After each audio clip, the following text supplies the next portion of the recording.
Good morning, everyone. Welcome to Fridays with Steve. We're starting a couple seconds early. I just love nailing the post, as it were, when it comes to turning the music down. So thanks for being with us. Episode number 44, and continuing our discussions around managed services. So one of the important businesses for us, and one of the ways I think we add value to a lot of customers is through our managed services. I went to a large conference with other managed service providers and found some interesting commonalities. And one of the ways that we're distinct is we continue to do work for customers, in the managed service space, but also in the professional services space, in the procurement and hardware and installation space, as well as in the cloud licensing space, not just CSP, but other providers as well.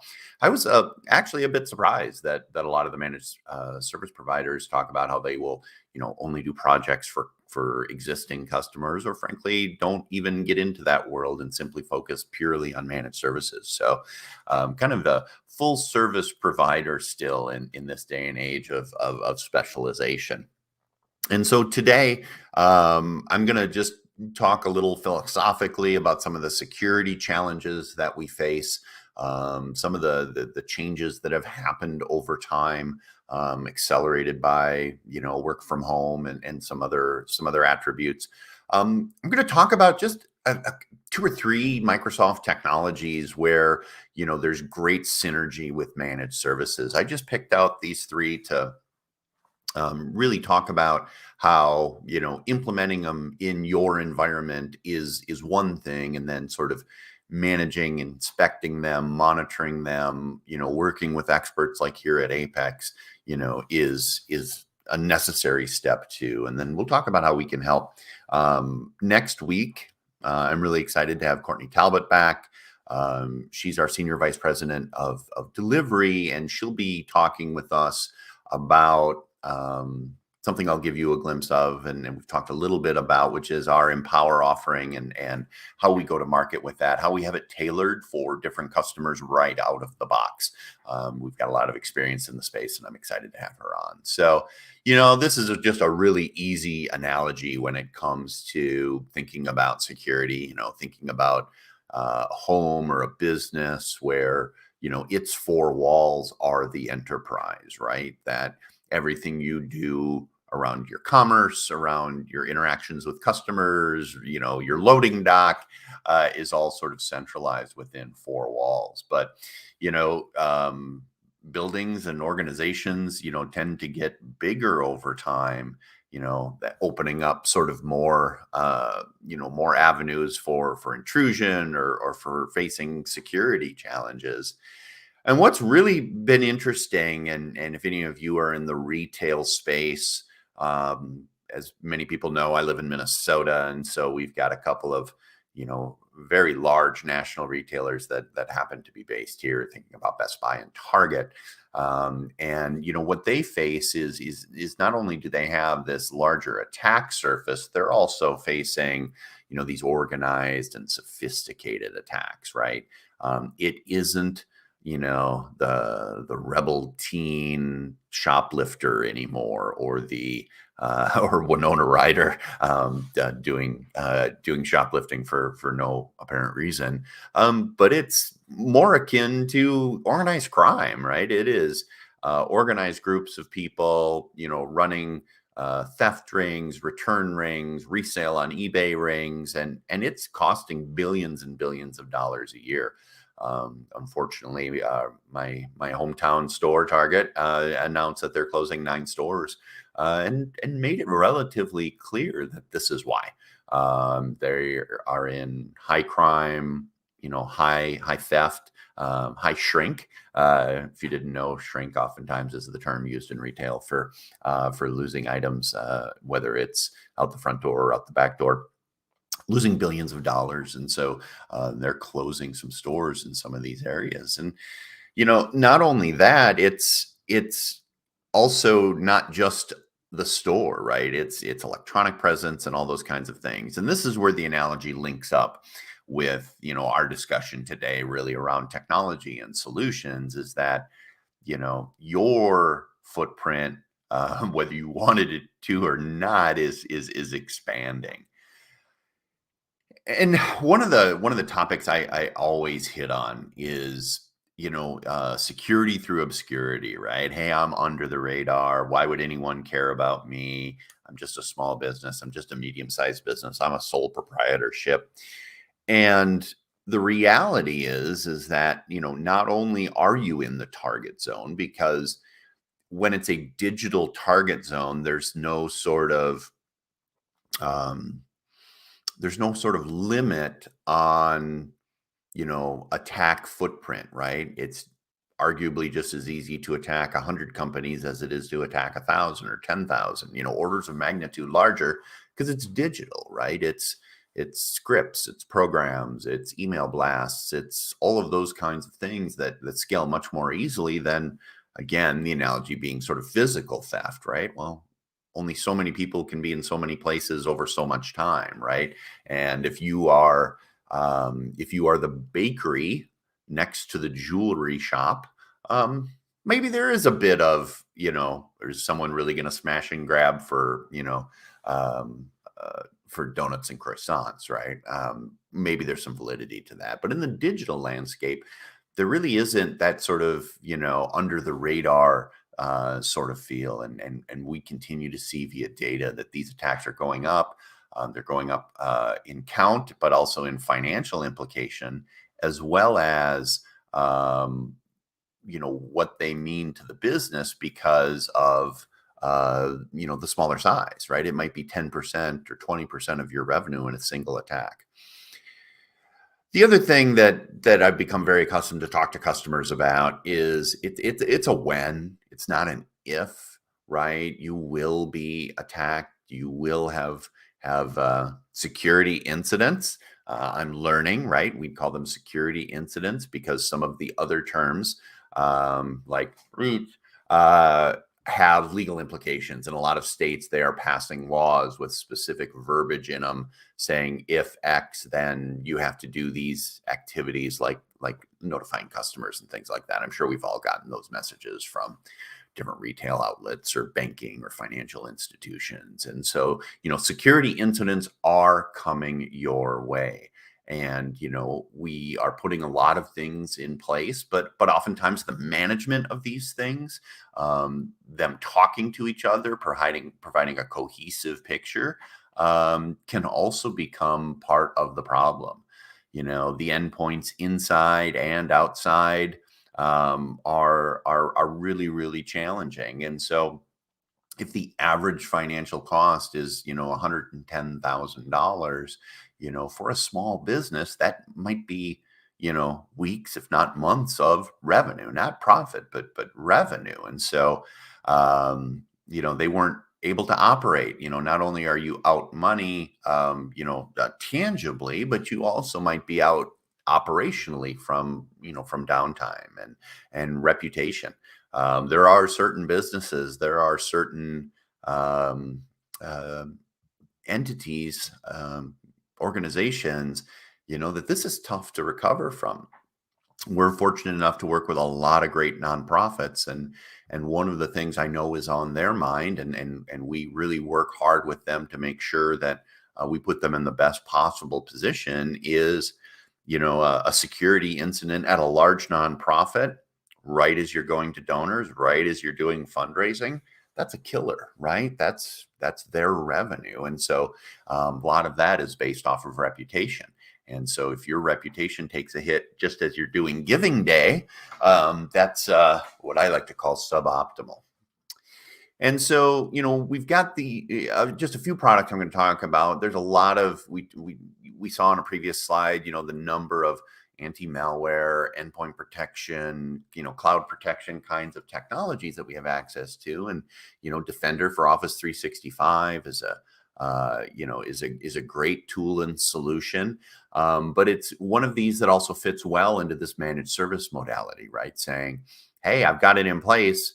Now what, right? How do I continue to evolve it and use AI and use managed service expertise to continue to make it better, to hone it, to make sure that isn't sort of a fire and forget kind of mentality.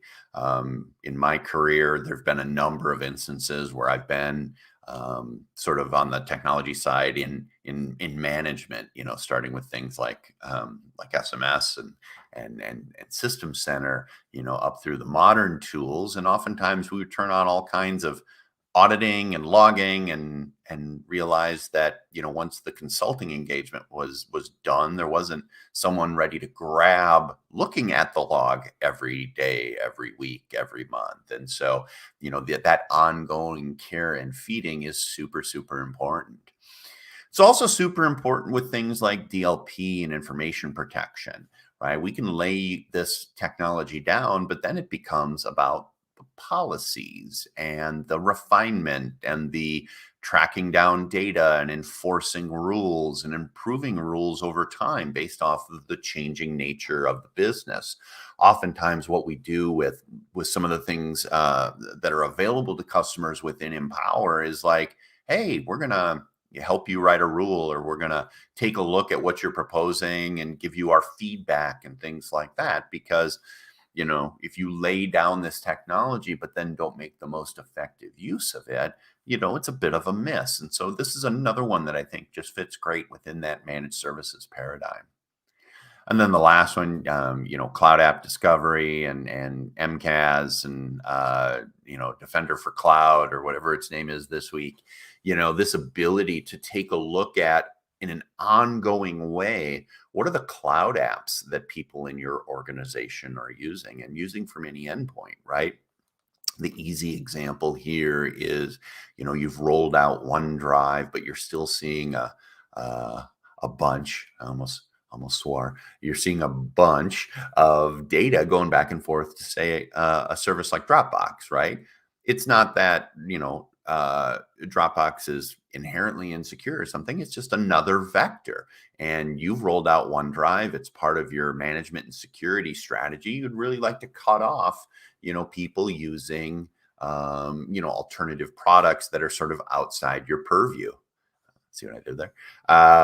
And using these tools, you can, in an ongoing way, be able to tell what's going on in the environment. And so these are three technologies that I think sort of fit that paradigm well, where you lay them down, you implement them, whether it's a professional services engagement with us here at Apex, or whether it's on your own as a customer. But the real magic is, well, how do you do this ongoing, right? How do you keep the ball rolling with regards to using this and using it to the best of its ability?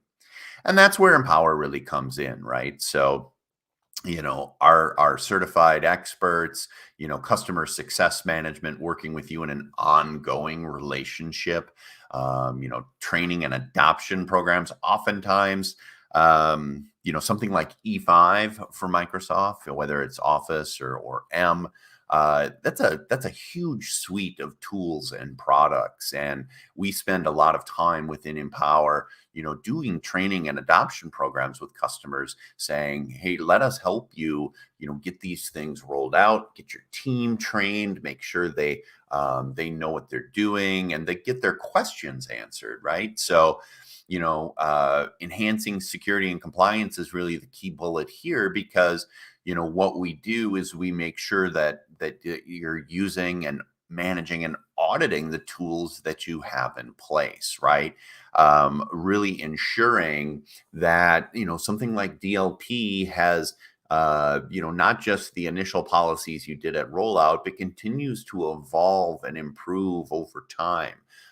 Because of new businesses you're in, because of learnings that you've done, because of best practices that we bring to the table, because of our view of the world through so many customers.